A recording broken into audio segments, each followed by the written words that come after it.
There are many things in negotiation that we can derive power from. There are things like personal power. We might personally be regarded as experts within our specific discipline. There's organizational power, as evidenced by maybe representing a large or multinational organization.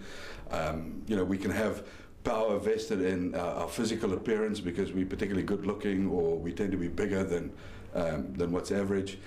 So there are a number of things that we can use, I guess, at a tactical level to provide us with power.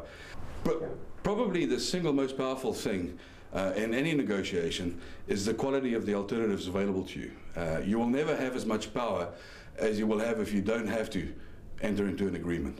So the best advice really, if you want to build power in the negotiation, is to make sure that you start developing alternatives early on in the negotiation. What normally happens is we get to a stage where we feel there's a deadlock, or we feel a loss of power, and basically what we've done is we've disempowered ourselves, because we've, right from the word go, set ourselves up to really only end up one way, and that's agreeing with our counterparty.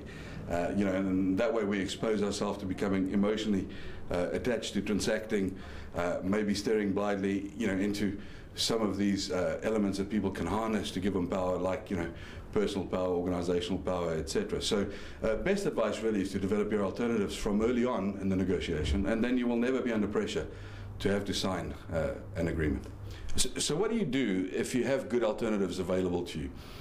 How is it that you should best use power in negotiation? Now, it's often been said that the minute you use your power, you lose that power, because it holds no more threat value, or it holds no more sway over the thinking of your counterparty, because now you've executed on what you promised or threatened to do. So one of the key things to consider is whether you should actually disclose to your counterparty the quality of the alternatives available to you. In some cases they might perceive that to be threatening.